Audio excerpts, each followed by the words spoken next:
परमेश्वर को धन्यवाद, परमेश्वर के प्रति धन्यवाद हृदय रखना जरूरी है। और ये एक अच्छा बात है। सुनिए ये वचन, धन्य है जो जिनका मन शुद्ध है क्योंकि वे परमेश्वर को देखेंगे। धन्य है जिनका मन शुद्ध है वो परमेश्वर को देखेंगे। मैंने अभी अपना मैसेज को थोड़ा बाइकआउट कर लिया क्योंकि आज मैसेज लंबी ना हो बोलकर मैंने क्या किया हूँ, आप लोगों को प्रोसीजर मैसेज नहीं लाया हूँ, मैंने जस्ट एक एडवाइजर मैसेज लाया हूँ कि आप लोगों को एडवाइस करे, अपने मन शुद्ध रखे। बाइबल कहते धन्य है जो अपने मन को शुद्ध रखते हैं, शुद्ध मन वाले परमेश्वर के लिए भागा है। मैं आपको ये बातें कहूँगा, सुनिए। भजन संहिता 51 का वर्ष में कहता है, प्रभु मेरे मन में शुद्ध मन उत्पन्न कर। हमें शुद्ध मन रखना जरूरी क्यों, किस लिए जरूरी है? हमारा मन में देखिए, हमारा मन में अधिकतम इन बातों से भरा पड़ा हुआ होता है कि हमारा मन में जब आप झाँक कर देखेंगे, हमारा मन में अशुद्धता, हमारा मन में दुश्मनी, हमारा मन में कई प्रकार का खराब विचारधारा, दुष्ट विचारधारा, क्रोध, हिंसा, हत्या, तरह का बातें हमारा मन में भरा पड़ा हुआ होता है। हमें जब आप संसार में जीना शुरू करेंगे, ये बात होगा ही। मत करे कि सब आपको हमारा साथ देंगे, आपका विरोधी लोग होगा। इस संसार में नाना प्रकार का परिस्थिति के बीच में आपको जूझना पड़ेगा और आपका हृदय में कहीं ना कहीं एक प्रकार का गंदे तो आ ही जाएगा, गंदा बैठ ही जाएगा। लेकिन अच्छा बात क्या है बोलिए तो, दाऊद कहते हैं अगर सेवरीडे का प्रेयर ये था तो पौलुस क्या करता? दाऊद के भी तो मन में, दाऊद के भी तो हृदय में शायद ऐसा गंदी बातें आता था, आया ही नहीं, उसने किया भी गंदी बात है कि नहीं बोलिए तो?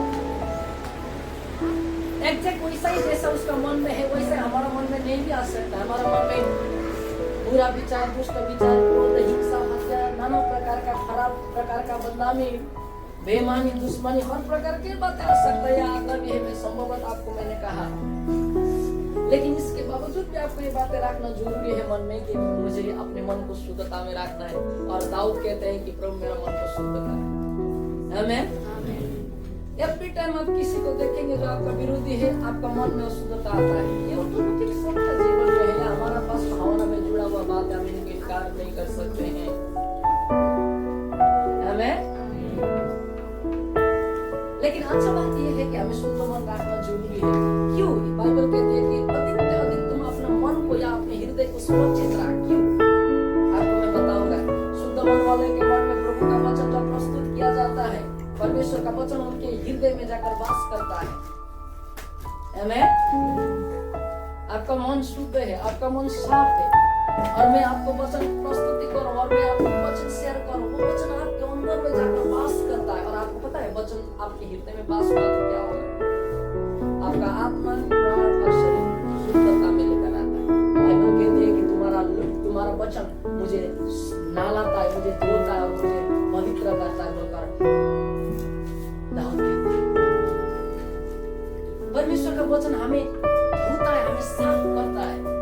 और जब परमेश्वर का वचन हमारे हृदय में आकर वास करता है, हमारा आत्मा, प्राण और शरीर धोना शुरू करता है। आमीन बोलिए। यीशु ने कहा कि तुम्हारा पाप क्षमा हुआ। वो बीमारी को लोग ने कहा कि कैसे आप क्षमा कर सकते हैं? मैंने कहा हूँ कि पाप क्षमा हुआ, दैट डजंट मीन, उसका मीनिंग ये है, मैं कह रहा हूँ कि जो बीमार जिस पाप से आई थी वो पाप आज बीमार ठीक हो गया। दैट मीन्स प्रभु ने क्या कहा? वचन। एक सुबेदार आया, कहा आप मत जाइए वहां पर, केवल आप वचन बोल दीजिए ना, ठीक हो जाएगा। क्या था उसका दास? शरीर में बीमार अवस्था में था, तो शरीर को अशुद्धि हो सकता है कि बीमारी एक शरीर को आपको लाचार बना के रखा है। वो वचन आकर आपके हृदय में बैठेगा, आपका आत्मा, प्राण और आपका शरीर को वो शुद्ध और पवित्रता करता है। आमीन। इसीलिए बता गया कि तुम्हारा मन शुद्ध रखो, अपने हृदय को सुरक्षित रखो, क्योंकि वहां से जीवन बहना शुरू करता है। आमीन। सोलोमन ज्ञानी व्यक्ति है और उसने ये बातें कहा कि जब तुम अपने मन को सुरक्षित रखी कि वहां से जीवन निकल कर आता है बोलकर बताया, तो मैं आपको एक प्रश्न पूछूंगा, कैसे निकलेगा बताइए? अभी मैं आपको बताऊंगा कि यीशु मसीह ने नहीं कहा कि जीवन का वचन मेरे साथ है। किसने कहा जीवन का वचन मेरे साथ है? कहा। और इसीलिए सोलोमन ने कहा कि अपने मन को सुरक्षित रखिए, वहां से जीवन का नदियां फूट कर आता है। किसके लिए कहा? अन्य जाति के लिए, परमेश्वर का लोगों के लिए। क्यों? परमेश्वर का लोगों को क्यों? क्योंकि परमेश्वर का लोग चर्च में जाकर वचन सुनते हैं। आमीन। आप सुनिए कि सोलोमन कहते हैं कि अपने मन को शुद्ध रखकर, यीशु कहते हैं कि मेरा वचन में जीवन है। तो आपको समझना ये है कि परमेश्वर का वचन जब आपके मन के अंदर में आता है और वो काम करना शुरू करता है, वो बहना शुरू करता है, वो आपका मन को, अपना आत्मा को और आपका प्राण को वो शुद्धता और स्वस्थता देना शुरू करता है। आमीन बोलिए ना। बाइबल कहते हैं कि जब वचन हमारे मन में वास करता है तब वो 20, 30 गुना, 60 गुना और 100 गुना फल लेकर आती है। इसका मीनिंग क्या है? मीनिंग मतलब जब परमेश्वर का वचन हमारे हृदय में वास करता है 30 गुना, 60 गुना, 100 गुना लाता है। और बाकी में आप देखेंगे कि क्यों ये 30 गुना, 60 गुना, 100 गुना बोलकर बताया गया। ये क्या है बोलिए तो? ये बढ़ोतरी है। क्या है ये? क्या है बोलिए तो? सो मीनिंग क्या है? जब परमेश्वर का वचन हमारा हृदय में वास करेगा, ये बढ़ोतरी को लेकर आएगा। हमें क्या लेकर आएगा? आप आत्मिक रीति से बढ़ना चाहते हैं लेकिन आपको वचन नहीं दिया जाता है, आप कैसे बढ़ेंगे? आप शारीरिक रीति में, आप परमेश्वर का वचन से, शारीरिक रीति से आप स्वास्थ्य पाना चाहते हैं, कैसे पाएंगे जब आपके पास वचन सेवा नहीं किया जाते हैं? आप प्राणों में अशांति, बेचैनी आपके मन में है, आपके प्राण में वो बैठा हुआ है। आप ये अशांति और बेचैनी को दूर करके परमेश्वर की शांति कैसे वास कराएंगे?